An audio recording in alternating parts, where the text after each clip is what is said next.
আমি সিলেটের জন্য আমি সর্বপ্রথম সব জায়গায় বলি আমি আগে সিলেট পন্থী, এরপরে আমি বাংলাদেশ পন্থী।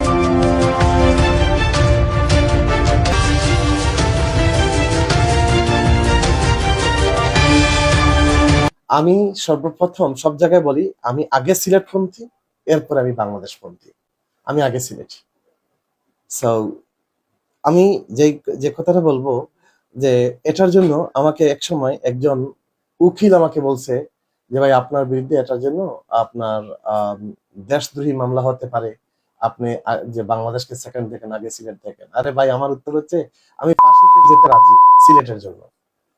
ওগুলো সময় আছে নাকি, টাইম আছে নাকি যে আহ, আমাকে আগে বাংলাদেশ পন্থী হতে হবে, আগে আমাকে সিলেট পন্থী হতে হবে। So, আমি কৃতজ্ঞ, আমি একজন সিলেটি এবং সিলেটপন্থী, এবং আমার সিলেটের এলাকার যে মানুষ আছে, বিশেষ করে যারা গরিব আছে, অসহায় আছে, পথ শিশু আছে, এই গরুটা আমি আল্লাহর নামে কোরবানি দিব এবং ম্যাডামের উসিলায় প্রত্যেকটা গরিবের কাছে এই গরুর মাংসটা বন্টন করব। দেখেন যে ভবিষ্যতের প্ল্যান দা আল্লাহ রাব্বুল আলামিন জানে ভবিষ্যতের প্ল্যানটা কি হবে। এটা কেউ তো কারোর ভবিষ্যৎ নিয়ে বলতে পারবে না।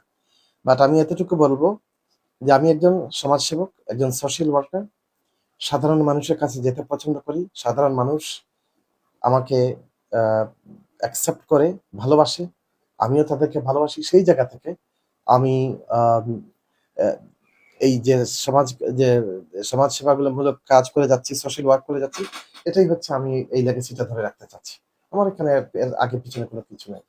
এটা হচ্ছে আমি ঢাকায় কোরবানি দিতে পারতাম, কারণ আমাকে সর্বমহলের মানুষ, যতটুকু আমি জানি, আমাকে মানে যদিও আমার সেই যোগ্যতা নাই, এরপরে অনেক পছন্দ করে, ভালোবাসে। আমি সবাইকে বলবো আমার মতন একজন ক্ষুদ্র, নগণ্য, গুণাগার ফাহিম, আপনাদের সবার কাছে দোয়া চাই। আপনারা দোয়া করবেন আমার প্রয়াত বাবা মার জন্য, আমার দুইজন সন্তানের জন্য, আমার জন্য, আমার ওয়াইফের জন্য, আমার এলাকার মানুষের জন্য, বাংলাদেশের মানুষের জন্য, এবং আমরা যেন সবাই এই আম, ভালোভাবে থাকি। এবং এটা হচ্ছে এই গরুটা হচ্ছে আলাদা সাবজেক্ট না। ওখানে যাওয়ার পরে যখন শুনলাম ওনার মেয়ের হচ্ছে হার্টে ছিদ্র, তো 8 বছরের মেয়ে, শিশু। তো আমি চিন্তা করলাম যে ওর যে মানে উনি গরুটা বিক্রি করছে 20 লক্ষ টাকা, এরপরে উনি একজন উদ্যোক্তা, উনি আবার হয়তো ব্যবসা করবে এই টাকা থেকে, যেহেতু ওনার মেয়ের চিকিৎসা করবে, সেজন্য আমি ভাবলাম যে এই চিকিৎসাটা আমি করাই দিই আলাদাভাবে। এবং ওনার এই কালো মানিকের কৃষকের ওয়াইফ, কৃষকের মেয়ে, কৃষকের ছেলে সবাই আমার এই বাসায় আছে এখন, সবাই আমার সাথে ঈদ করবে।